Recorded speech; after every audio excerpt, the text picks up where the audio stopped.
Hola, acércate tantito. Lo que estás por ver no es para todos, pero tú sí estás listo. Las 3 historias de hoy no se superan fácilmente. Dicen que el orfanato de St. Mary fue clausurado en 1989, después de que varios niños desaparecieran sin dejar rastro. Durante años, nadie quiso entrar al edificio. Las autoridades lo declararon inseguro y la gente del pueblo prefería evitar siquiera mirar hacia ese lugar. Pero hace unos meses, un grupo de voluntarios que limpiaba el ático del orfanato encontró una vieja caja de metal, oxidada y cerrada con un candado. Dentro había varias cintas de video. Solo una tenía una etiqueta escrita a mano: no reproducir. Al principio pensaron que era una broma, pero la curiosidad pudo más. Conectaron una vieja cámara VHS y presionaron play. La imagen era inestable. Mostraba el sótano del edificio, cubierto de polvo, con restos de muebles y juguetes antiguos apilados contra las paredes. Durante los primeros segundos no pasaba nada. Luego, una figura apareció en el centro del encuadre. Una niña descalza, sosteniendo un cartel con letras grandes y torcidas. Decía "Help me" y nadie podía creerlo. Solo se escuchaba el zumbido del micrófono y el leve eco de la respiración de quien sostenía la cámara. La niña no se movía. Parecía mirar directamente al lente, como si supiera que alguien algún día volvería a verla. Después de unos segundos, la imagen se distorsionó. Cuando volvió a estabilizarse, la niña ya no estaba. El cartel seguía en el suelo y el sótano parecía más oscuro, como si las sombras hubieran crecido.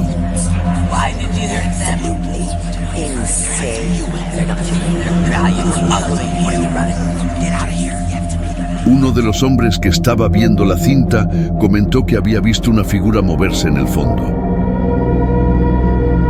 Retrocedieron el video cuadro por cuadro. Efectivamente, entre los pilares del sótano, una silueta alta se deslizaba lentamente hacia el borde de la imagen. Parecía observar. Los siguientes minutos de la grabación eran aún más extraños. Cada vez que la cinta se reproducía, los objetos del fondo cambiaban de lugar. Unas sillas movidas, una puerta entreabierta, un reflejo distinto en el vidrio roto, como si el video se reescribiera cada vez que alguien lo miraba. En un punto, la cámara pareció girar por sí sola, enfocando una escalera de madera que descendía hacia un área aún más profunda del sótano. Se escuchaba algo moviéndose abajo, un arrastre lento, constante, y luego una respiración, pesada, cercana. La cámara comenzó a bajar los escalones. Nadie la sostenía, solo bajaba. Y en el último escalón, la imagen mostró algo imposible. La niña estaba allí otra vez, pero ahora de espaldas, con el cartel pegado a la pared. Su cabello estaba mojado y su cuerpo temblaba ligeramente. Cuando la cámara intentó enfocar su rostro, el video se cortó. La pantalla se volvió negra durante varios segundos. Y entonces apareció otra toma. Era una habitación distinta, más pequeña, con paredes de piedra y una sola bombilla colgando del techo. En el suelo se veían marcas como arañazos. Había dibujos hechos con tiza, nombres de niños escritos una y otra vez en la pared. En el centro, el mismo cartel, "Help me". Solo que esta vez las letras parecían escritas con algo más oscuro que tinta. A medida que la grabación avanzaba, una voz comenzó a escucharse, aunque era apenas un susurro. Parecía repetirse a sí misma. Primero era ininteligible, pero luego se fue aclarando. Decía: "No la mires, no la mires". Sin embargo, justo después, la cámara volvió a enfocarla, y la niña ya no parecía humana. Su rostro estaba difuso, como si la cinta no pudiera registrar sus rasgos. Su cuerpo se movía de forma antinatural, intercalando posiciones imposibles entre cada cuadro. A veces estaba más cerca, a veces demasiado. Los que estaban viendo la grabación contaron que en ese punto la temperatura de la habitación bajó repentinamente.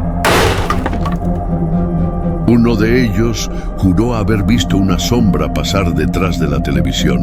Otro dijo que escuchó el mismo susurro. Help me. Pero fuera de la cinta, detrás de él, el video siguió reproduciéndose. Ahora mostraba el ático.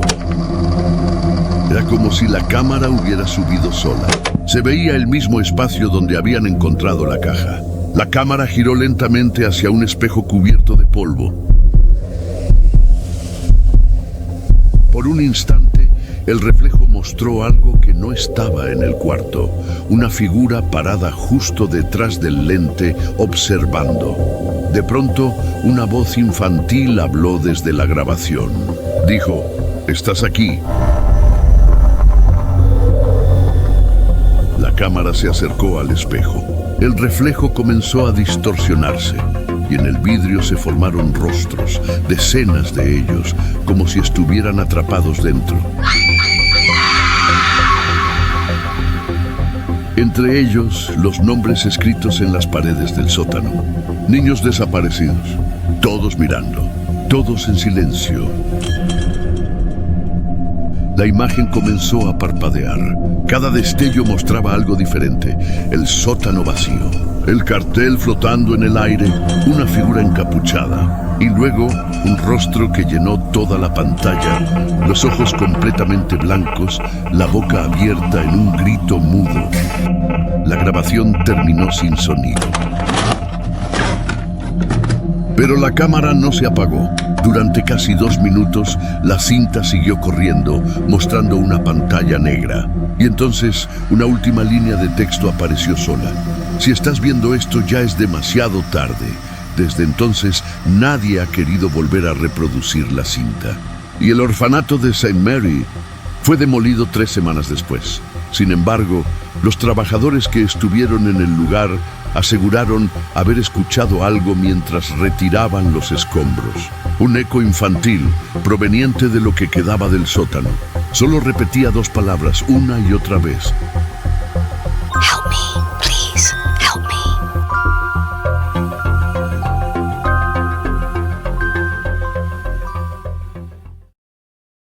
Hay lugares donde el fuego nunca se apaga, donde las paredes aún respiran humo, y las sombras recuerdan los rostros de quienes ardieron allí. Lo que estás a punto de ver fue grabado en el sótano de un antiguo hospital que durante los años 60 albergó un crematorio. Pero lo que nadie sabía era que ese crematorio aún seguía activo. Aunque el fuego que lo alimentaba ya no era de este mundo. 2 voluntarios, jóvenes, trabajadores de limpieza, fueron enviados a revisar el subsuelo del edificio antes de una remodelación. El hospital llevaba cerrado más de 30 años. Lo que grabaron esa noche nunca fue publicado oficialmente. Solo fragmentos filtrados en foros anónimos. Y aún así, nadie ha podido ver el video completo sin sentir que algo los observa desde el reflejo de la pantalla. Las primeras imágenes son tranquilas. La linterna ilumina paredes cubiertas de moho, tuberías rotas y una sensación de abandono absoluto. Se escucha el eco de los pasos, la respiración y el goteo constante de agua. Pero hay algo raro en el ambiente. Cada vez que la luz se mueve, algo parece moverse con ella. No es un reflejo, es una silueta justo detrás. Cuando la cámara gira ya no hay nada. El sótano está dividido en 3 pasillos. Uno de ellos termina en una puerta de metal grueso, con una mirilla redonda en el centro. Al acercarse, la cámara capta el sonido de un golpeteo seco, constante, como si alguien del otro lado estuviera llamando. Desde adentro, uno de ellos murmura, «Debe ser el horno». La cámara enfoca la compuerta, oxidada, inmóvil. Y sí, es el horno, pero no parece muerto. Hay cenizas frescas esparcidas en el suelo, como si alguien lo hubiera usado recientemente. El más joven se acerca y levanta la tapa con dificultad. El aire que sale es caliente y por un instante, solo un instante, se escuchan respiraciones dentro del metal. El otro intenta bromear, pero su voz tiembla. Entre las cenizas hay algo que no debería estar ahí. Una mandíbula humana, aún con dientes, parcialmente quemada. Esto no puede ser real, susurra uno, pero lo es. Porque al levantarla, un trozo de piel reseca se desprende y cae al suelo como si todavía estuviera viva. De pronto, un ruido detrás de la cámara. Un golpe. El lente se mueve rápido hacia la pared opuesta. Allí, entre la madera vieja, hay algo que brilla. Dos ojos rojos, fijos, inmóviles. Cuando la luz parpadea, los ojos desaparecen. Pero en su lugar se distingue una figura encorvada, delgada, cubierta de ceniza que se arrastra hacia un rincón. El más alto dice que vio un animal. El otro insiste que era un rostro. Siguen avanzando nerviosos hasta llegar a una pequeña habitación hecha de tablones. Dentro hay una mesa, una silla rota y una caja metálica cubierta de polvo. Uno de ellos se sienta frente a la mesa. Dice que necesita descansar. El otro sigue grabando. Se puede oír el sonido de su respiración, irregular, entrecortada. Hay algo aquí abajo, susurra. Cuando levanta la linterna hacia el techo, se distinguen arañazos negros, carbonizados arrastrándose sobre las vigas. De repente, en una de las vigas de madera parcialmente carbonizada se lee: "No apagues el fuego". Apenas pronuncia esas palabras, la linterna parpadea. Y justo detrás de él, en la oscuridad, algo se mueve. El video se desenfoca por unos segundos. Cuando vuelve, el hombre que estaba sentado ya no está. Su linterna yace en el suelo, apuntando al horno, que ahora está abierto. Dentro, algo se mueve, pero no se distingue bien. Solo se escucha un leve gemido, como si alguien respirara entre brasas. El otro voluntario grita su nombre, pero nadie responde. Se acerca con la cámara temblando y entonces lo ve. El rostro de su compañero, reflejado en el metal caliente. Pero el cuerpo no está ahí. Comienza a retroceder, tropezando con pedazos de ladrillo y tubos oxidados. El aire cambia, se vuelve más denso. En el fondo del pasillo, una figura está de pie, inmóvil. Tiene la piel gris, los ojos vacíos y la boca abierta como si intentara hablar. Pero lo que sale de ella no es una voz, sino el sonido de fuego crepitando. Cada paso que da hacia él deja marcas negras en el suelo. Y justo antes de llegar a la cámara, desaparece. Solo queda humo. El hombre corre hacia la salida, pero el pasillo ha cambiado. Donde antes había una puerta, ahora solo hay una pared de madera recién clavada. Golpea con desesperación hasta que una tabla se suelta. Detrás de ella ve una abertura. Y dentro, una figura encorvada, con el rostro completamente carbonizado, sonriendo. Los labios se mueven, pero no hay sonido. Y cuando la linterna parpadea, el rostro está pegado al lente. El video se corta. Durante unos segundos solo hay silencio. Cuando la imagen vuelve, se ve el horno otra vez. Está encendido. Dentro, Alguard, el voluntario, enfoca la cámara lentamente hacia la llama, y entre el fuego se distinguen varios rostros, contorsionados, abriendo los ojos uno a uno. Cada cara parece susurrar el mismo nombre.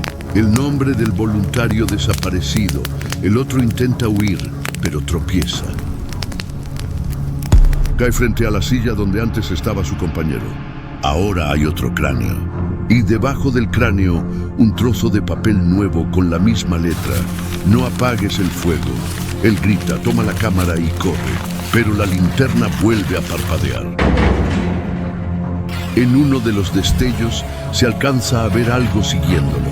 Una sombra que camina en el techo, con brazos que cuelgan y se mueven como humo espeso.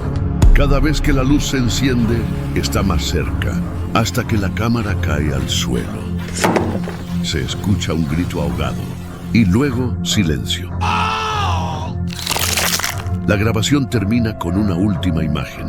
El horno abierto, completamente en llamas. Entre las brasas se distingue la silueta de alguien sentado frente a la mesa, como al principio. Tiene la cabeza agachada, inmóvil, con un cráneo sobre las piernas. La cámara se acerca sola, como si fuera arrastrada por algo invisible. Y justo antes de que la pantalla se torne negra, la figura levanta la cabeza y abre los ojos. Dos círculos incandescentes, rojos como el fuego. Nadie volvió a bajar a ese crematorio. El hospital finalmente fue remodelado, convertido en un moderno centro médico. Pero el sótano nunca fue abierto de nuevo. Las autoridades ordenaron sellarlo por completo con concreto, alegando riesgos estructurales. Nadie mencionó los gritos. Nadie habló del olor.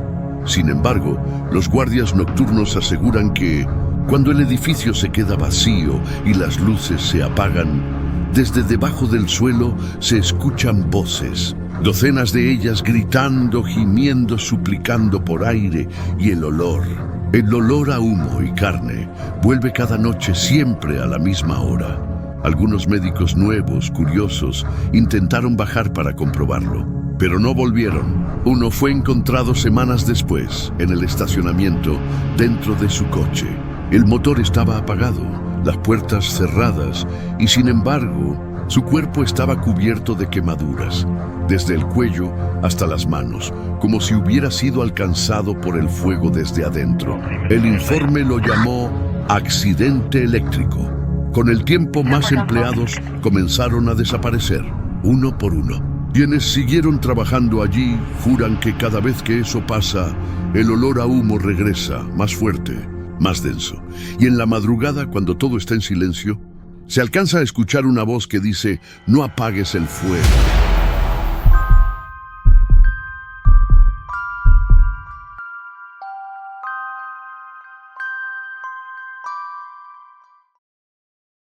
Nunca supe en qué momento dejó de ser un sueño y comenzó a ser real. A veces me despierto preguntándome si alguna vez tuve una madre o si todo lo que recuerdo de ella fue algo que soñé. Siempre fui muy apegada a mamá. La recuerdo hermosa, de una belleza que no parecía humana. Su piel pálida, casi translúcida, sus labios finos y esos ojos verde aqua que parecían tener una luz propia. Decía que esa tonalidad era herencia de nuestra sangre alemana, de una línea antigua que había viajado generaciones para sobrevivir. Pero había algo en ella, algo que nunca pude entender. A veces, cuando creía que dormía, la escuchaba murmurar palabras que no reconocía. Sus labios se movían despacio, repitiendo sonidos ásperos. Yo me quedaba escondida tras la puerta, observándola, y juro que en esos momentos, sus ojos no eran verdes, eran negros. Negros como un pozo sin fondo. Desde niña tuve una pesadilla, siempre la misma, siempre a la misma hora. En el sueño, me veía caminando dormida por el pasillo de nuestra casa. El aire era denso, pesado, como si respirara dentro de una cueva. El reloj del comedor marcaba las 3 en punto. El segundero no avanzaba, y sin embargo, el tic-tac seguía sonando, cada vez más fuerte, como si se metiera dentro de mi cabeza. El pasillo era interminable. Con cada paso, las paredes parecían moverse, encogerse, susurrar. Escuchaba voces que no entendía, palabras en un idioma que sonaba demasiado antiguo, como si el aire mismo recordara cosas que yo no debía saber. Cuando por fin llegaba a la habitación de mamá, la veía dormida, su cuerpo quieto, respirando despacio. Y encima de ella había algo, una figura agazapada, como una sombra con forma de cuerpo. Tenía la piel grisácea, húmeda, y sus ojos brillaban de forma antinatural. Su boca era demasiado ancha, demasiado humana, y cuando notaba que yo lo miraba, se giraba lentamente hacia mí. Su voz no sonaba como una sola, era como si hablasen muchas a la vez, como si cada palabra arrastrara siglos de odio y de dolor. Me decía: Erhebe dich aus dem Schlaf, Gefäß des Erwachens. Erhebe dich aus dem Schlaf, Gefäß des Erwachens. En ese momento no entendí lo que significaban, pero aquellas palabras se grabaron en mi mente como una herida que no cicatriza. Años después supe la verdad. Era un conjuro antiguo, un llamado maldito que en español significa levántate del sueño, recipiente del despertar, y que marcaba el inicio y el fin de un ciclo sin fin, una invocación que ata a las hijas con la misma sombra que devoró a sus madres, repitiéndose eternamente, sin posibilidad de romperse. Yo intentaba moverme, gritar, correr, pero mi cuerpo no me respondía, y en ese instante el tiempo se detenía. Todo quedaba suspendido, hasta que el sonido del reloj se rompía con un golpe seco. Entonces despertaba, siempre sudando, con la sensación de que alguien me observaba. Esa pesadilla se repitió durante años, cada noche a las 3, y cada noche el pasillo parecía más largo, la criatura más cercana, hasta que, una madrugada, cuando desperté de golpe, juraría que el reloj del comedor todavía marcaba las 3, exactamente igual que en el sueño. Desde entonces empecé a escuchar cosas, pasos detrás de la puerta, susurros que se interrumpían cuando encendía la luz, y lo más inquietante, empecé a encontrar cabellos en mi habitación, cabellos largos, rubios, idénticos a los de mi madre, pero ella nunca entraba allí. Cuando se lo conté, me acarició el rostro y me dijo: «No temas, cariño. Algunas cosas se repiten porque deben cumplirse». Esa frase se me quedó grabada, porque deben cumplirse. ¿Qué quería decir con eso? La pesadilla me acompañó toda la infancia. Luego, durante la adolescencia, desapareció. Creí que había terminado, pero me equivocaba. Solo estaba esperando. El día que cumplí 21 años, mamá desapareció, sin despedirse. Su cama estaba intacta, sus cosas en orden, como si se hubiese desvanecido entre sueños. No había señales de lucha, ni una nota, nada. Esa noche la casa se sentía diferente. El aire era más frío, más espeso. Las sombras parecían tener peso. No podía dormir, así que me quedé mirando el techo, tratando de recordar su voz. Y entonces escuché algo, un murmullo, proveniente del closet. Al principio creí que era el viento, pero no, eran las mismas palabras que oía en mis sueños, la misma lengua rota y antigua. Erhebe dich aus dem Schlaf, Gefäß des Erwachens. Mi sangre se heló, me levanté despacio, y el murmullo se detuvo. El silencio fue peor. Me acerqué al closet. Pude escuchar mi corazón golpeando en el pecho, como si quisiera advertirme que no lo hiciera, pero abrí la puerta. La oscuridad adentro no era normal, no era una ausencia de luz, era algo vivo, una masa negra que respiraba. Y entonces, algo salió, la criatura. Exactamente la misma. Su piel parecía brillar con una humedad espesa, y su rostro estaba deformado, pero había algo en su expresión que me resultó familiar. Se inclinó hacia mí y dijo, con la misma voz que me había perseguido toda mi vida: «He esperado esto por 21 años». He esperado esto por 21 años. No pude gritar. El aire se me escapó del cuerpo, y cuando me tocó el rostro, vi todo. Vi mi niñez, mis sueños, mis noches de miedo, y luego, imágenes que no eran recuerdos, sino fragmentos de algo que aún no había vivido. Me vi a mí misma, más vieja, acostada en la cama de mi madre, con esa criatura encima de mí, susurrándome al oído. Pero esta vez no estaba asustada. Sonreía, y sus ojos eran verde agua. Comprendí entonces que el ciclo nunca se había roto, que la mujer que creí mi madre era yo. Era yo misma atrapada en un bucle que se repetía cada 21 años. Y ese ser, ese demonio, ese Alux antiguo que se alimenta de la sangre y del tiempo, me había estado moldeando desde que tenía 5 años, preparándome para ocupar su lugar. Esa noche no dormí, no podía. Me quedé despierta mirando el reloj, esperando que marcara las 3, y cuando la aguja se detuvo sobre el número, escuché su respiración detrás de mí. Me giré lentamente, y lo vi, de pie, en la esquina del cuarto, observándome como un padre orgulloso. Se acercó, me rozó la mejilla, y me dijo algo que nunca podré olvidar. El tiempo no corre, hija mía, se repite. Desde entonces he sentido cómo su voz se instala en mi cabeza, cómo mis sueños ya no me pertenecen. Y a veces, cuando me miro al espejo, No reconozco mi reflejo. Han pasado 3 noches desde entonces. Ayer el reloj volvió a detenerse a las 3, y esta madrugada escuché pasos pequeños en el pasillo, descalzos, lentos. Abrí la puerta y vi a mi hija caminando dormida, con el cabello despeinado, los ojos cerrados. Se detuvo frente a mi habitación, exactamente como yo solía hacerlo. Y entonces comprendí que soy la hija de una Lush y que ya no había escapatoria. Me arrodillé junto a ella, la tomé del rostro y con un susurro suave le hablé al oído las mismas palabras que me marcaron para siempre. Erebe dich aus dem Schlaf, Jefas des Erwachens. Porque el ciclo debe cumplirse, siempre. Y cuando ella abra los ojos dentro de 21 años, yo estaré allí esperándola,